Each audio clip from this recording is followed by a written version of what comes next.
નમસ્કાર, આપ જોઈ રહ્યા છો ગુજરાત ફર્સ્ટ અને અપરાધ જગતના સમાચાર સાથે હું છું દીપિકા। અપરાધ અને અપરાધીઓના સમાચારોનું સચોટ વિશ્લેષણ કરતા શો ધ ક્રાઇમ સ્ટોરીમાં આપનું સ્વાગત છે।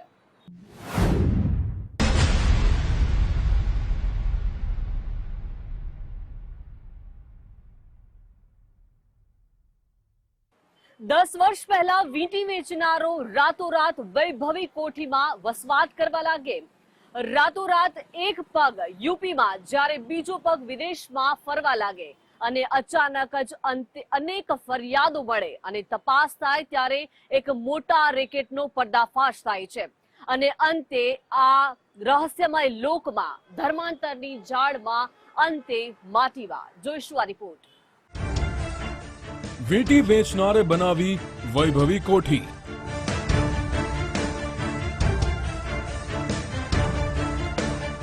કોઈ સમજતું બાબા તો કોઈ પીર।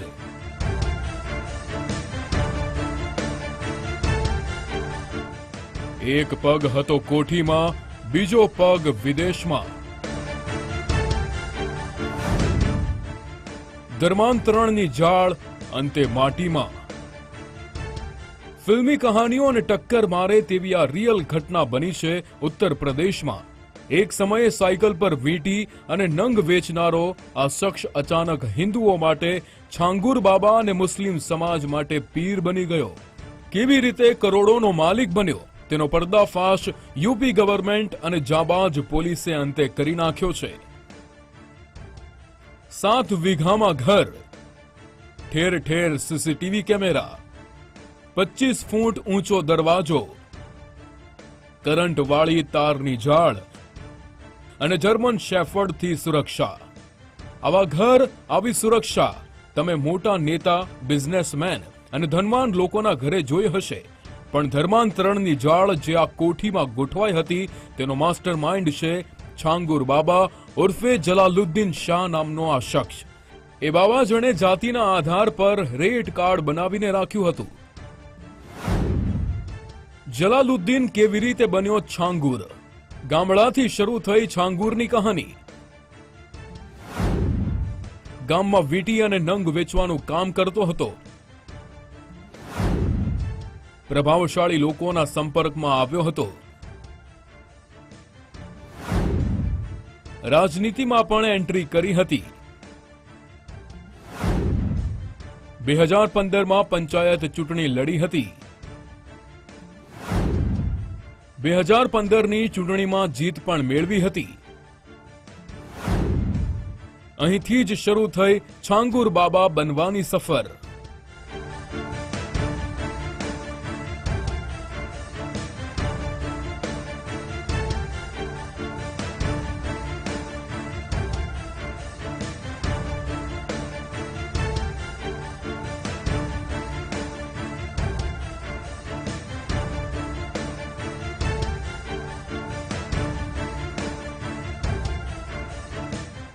જલાલુદ્દીન શાહની હવે પ્રાદેશિક અને આંતરરાષ્ટ્રીય જાળ પર એક નજર કરીએ તો તેનું નેટવર્ક યુપી, મહારાષ્ટ્ર, દુબઈ સુધી ફેલાયેલું હતું।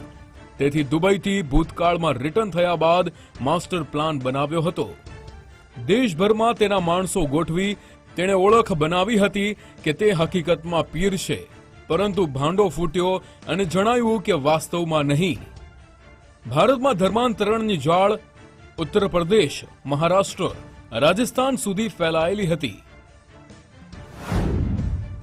છાંગુરના રહસ્ય લોકનો પર્દાફાશ। એક વર્ષમાં કરોડોની સંપત્તિ, 40 દેશોની વિદેશ યાત્રા, 40 થી વધુ બેંક ખાતા, 100 કરોડનો બેંક વ્યવહાર। घिनौना कृत्य है जो अपने समाज पे भी और अपने धर्म के ऊपर भी और इंसानियत के ऊपर भी जिसको कलंकित करते हैं। तो मुझे लगता है कि जो क्योंकि जैसा अभी इनका 100 करोड़ रुपए का इस गैंग का ट्रांजैक्शन पकड़ा गया है, 40 देशों में इनके कॉन्टैक्ट मिले हैं, तो इसका मतलब ये है कि इनके जो लोग हैं वो 40 देशों में तो कहीं ना कहीं बैठे हुए हैं। तो अब ये संभव नहीं है कि ये बच पाएंगे, क्योंकि ये एक बहुत ही सीरियस मुद्दा है। ऐसा नहीं है कि ये, क्योंकि ये बहुत छोटी बच्चियों के साथ अगर ऐसा घिनौना कृत्य ये कर रहे हैं तो तो इसके लिए तो इनको उम्र कैद की सजा तो इसमें है ही, और इससे बड़ी भी अगर कोई सजा हो सकती है तो वो હવે નજર કરો યુપીના મુખ્યમંત્રી યોગી આદિત્યનાથે કરેલા ટ્વીટ પર। જલાલુદ્દીનના કારનામા સામે આવતા જ યોગી આદિત્યનાથે કહ્યું કે અમારી બહેન દીકરીઓની ગરિમા અને તેમની સુરક્ષા પૂરી પાડવા તેઓ પ્રતિબદ્ધ છે। પ્રારંભિક તપાસમાં સામે આવ્યું છે કે જલાલુદ્દીનની ગતિવિધિઓ માત્ર સમાજ વિરોધી નહીં બલકે રાષ્ટ્ર વિરોધી પણ છે। ઉત્તર પ્રદેશ સરકાર કાયદો અને વ્યવસ્થાને લઈને કોઈ ઢીલી નીતિ નહીં રાખે। આરોપી અને તેના સાગરીતોની સંપત્તિ પણ જપ્ત કરવામાં આવશે અને કડકમાં કડક કાર્યવાહી પણ થશે। રાજ્યમાં શાંતિ, સૌહાર્દ અને મહિલાઓની સુરક્ષા ભંગ કરનારનું કોઈ સ્થાન નથી। તેમને કાયદા અનુસાર એવી સજા મળશે જે સમાજ માટે ઉદાહરણ સમાન હશે। જે કહ્યું તેની અસર હવે બુલડોઝર ફરતા જ દેખાઈ રહી છે। और आपने देखा होगा अभी समाज विरोधी और राष्ट्र विरोधी कार्रवाई में लिप्त तत्वों के खिलाफ कैसे कार्रवाई हो रही है। कल बलरामपुर में आपने देखा होगा एक जल्लाद को हम लोगों ने वहां पे भी गिरफ्तार किया है। कैसे वहां हिंदू बहन बेटियों के इज्जत के साथ खिलवाड़ करता था, पैसे में सौदेबाजी करता था, लेकिन अब ऐसे तत्वों के साथ सख्ती की जा रही है। हम समाज को भी टूटने नहीं देंगे, राष्ट्र विरोधी और समाज विरोधी तत्वों को भी चकनाचूर करके रहेंगे और धरती माता के स्वास्थ्य की रक्षा भी करेंगे, मां की स्मृतियों को भी जीवंत बनाएंगे। यह अभियान इसी का परिणाम है।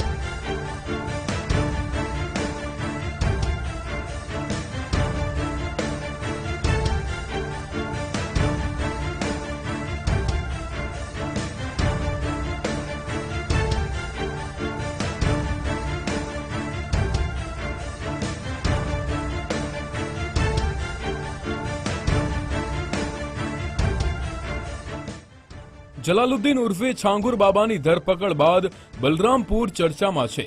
જો કે ધર્માંતરણ, વિદેશી ફંડિંગ અને હવાલા જેવા કાળા કારસ્તાનોમાં ફસાયેલા છાંગુર બાબાના પૈતૃક ગામના લોકો આજે પણ તેમના પર લાગેલા આરોપોને માનતા નથી। ઉતરૌલા તાલુકાના રહેરા માફી ગામના ફકીરી ટોળામાં છાંગુર બાબાનું પૈતૃક ઘર છે। એસટીએફની પૂછપરછમાં જલાલુદ્દીન ઉર્ફે છાંગુર બાબાએ અનેક ચોંકાવનારા ખુલાસા કર્યા છે। તેણે ધર્માંતરણ માટે જાતિને આધારે રકમ નક્કી કરી હતી। બ્રાહ્મણ, ક્ષત્રિય અથવા શીખ યુવતીઓ માટે 15-16 લાખ અને પછાત જાતિની યુવતીઓ માટે ₹10 થી 12 લાખ અને અન્ય જાતિની યુવતીઓ માટે ₹8 થી 10 લાખ લેતા। છાંગુર બાબાનું નામ ત્યારે સામે આવ્યું જ્યારે હિન્દુ સંસ્થાઓના દબાણથી કેટલાક લોકોએ ઘર વાપસી કરી અને આ ગેંગનો પર્દાફાશ કર્યો। छांगुर बाबा के साथ माफियाओं के द्वारा अवैध अतिक्रमण करके बनाया गया जमीन का, सरकारी जमीन बनाया गया था, उसे पूरी विधि का पालन करते हुए ध्वस्त किया जा रहा है। और यहाँ ध्वस्त करने की कार्रवाई टीम यहाँ मौजूद है, पुलिस बल की भारी मात्रा में यहाँ तैनात किया गया है। बीएससी की कंपनी यहाँ पर है, थाने यहाँ पर मौजूद है और हम लोग की कार्रवाई करा रहे हैं और उम्मीद है कि आज इस कार्रवाई સરકાર એક્શનમાં આવતા જ ગેરકાયદે ઊભી કરેલી કોઠી પર કાયદેસરનું બુલડોઝર હવે ફરવા લાગ્યું છે અને છાંગુર ફાઇલ્સને કાયમને માટે ક્લોઝ કરી નાખવામાં આવી છે। जैसा कि सरकार की सर्वोच्च प्राथमिकता है कि जो भी अवैध अतिक्रमण करता है या माफिया प्रकृति के लोग जो सरकारी भूमियों पर कब्जा कर लेते हैं उनके विरुद्ध कार्रवाई की जाए। उसी के क्रम में आज कार्रवाई की जा रही है और अवैध कब्जे को हटाकर सरकारी भूमि को मुक्त कराया जाएगा।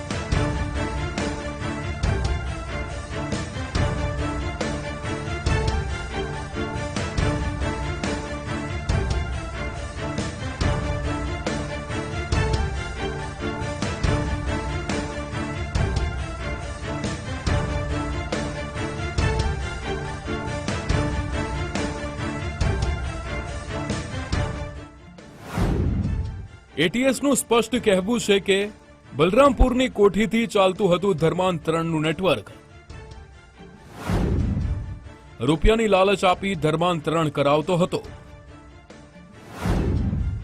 હિન્દુ અને શીખ ધર્મની યુવતીઓનું લિસ્ટ બનાવ્યું હતું, જાતિને આધારે રૂપિયાનો વહીવટ કરતો હતો। 40 થી વધુ એકાઉન્ટમાં 100 કરોડથી વધુનું ફંડિંગ થયું। 10 વર્ષમાં 40 વખત ઇસ્લામિક દેશોની યાત્રા કરી। जमालुद्दीन और छांगुर बाबा की गतिविधियों के संबंध में मुकदमा एटीएस में पंजीकृत किया गया था।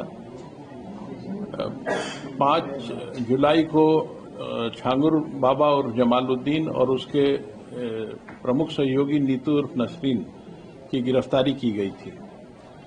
आज 7 दिवस का रिमांड यूपी एटीएस द्वारा इन्वेस्टिगेशन के दौरान इन दोनों मुख्य अभियुक्तों का लिया गया है। इनसे इस गैंग के सभी गतिविधियों, इनके मनी ट्रेल, इनके द्वारा अर्जित अवैध संपत्तियां इत्यादि की जानकारी की जाएगी। साथ ही संपूर्ण गैंग के नेटवर्क की जानकारी भी प्राप्त की जाएगी। इसके अलावा इस गैंग ने जहां जहां अवैध संपत्ति अर्जित की है, अवैध धन का इस्तेमाल करके, उन सभी की भी जानकारी की जाएगी तथा अवैध संपत्तियों को जब्तीकरण की कार्रवाई तथा उन्हें डेमोलिश करने की कार्रवाई भी की जाएगी। इस संबंध में अभी कोई गैस करना उचित नहीं है, क्योंकि एटीएस इस पूरे प्रकरण की विस्तृत जानकारी कर रही है, उसमें गहन विवेचना कर रही है। लेकिन ये इस बात की जानकारी हुई है कि लगभग 15 वर्षों से यह गैंग वहां कार्य कर रहा था और इस दौरान इसने काफी बड़ी संख्या में धर्मांतरण कराए हैं। में जब प्रत्येक मुलजिम के विरुद्ध साक्ष्य संकलन की कार्रवाई पूरी हो जाती है, उसके बाद ही गिरफ्तारी की जाती है। एसटीएफ ने अपने जांच में काफी साक्ष्य संकलित किए थे और जहां जहां उन साक्ष्यों के बारे में पुख्ता तथ्य इकट्ठा कर लिए गए हैं, जिन मुलजिमों के विरुद्ध पुख्ता तथ्य प्राप्त हो गए हैं, उन सब की गिरफ्तारी कर ली गई है। आगे की कार्रवाई जारी रहेगी। छांगुर बाबा के सारे कनेक्शंस की जांच की जा रही है। किसी भी एक व्यक्ति के बयान को जमीनी तथ्यों से उसके खिलाफ अवेलेबल एविडेंस की कसौटी पे कसना पड़ता है। जब सारे जानकारियां इकट्ठी हो जाएंगी तभी मैं इस पर कोई स्टेटमेंट दे पाऊंगा। इस प्रकरण में नामजद है और एटीएस उसके संबंध में जांच कर रही है।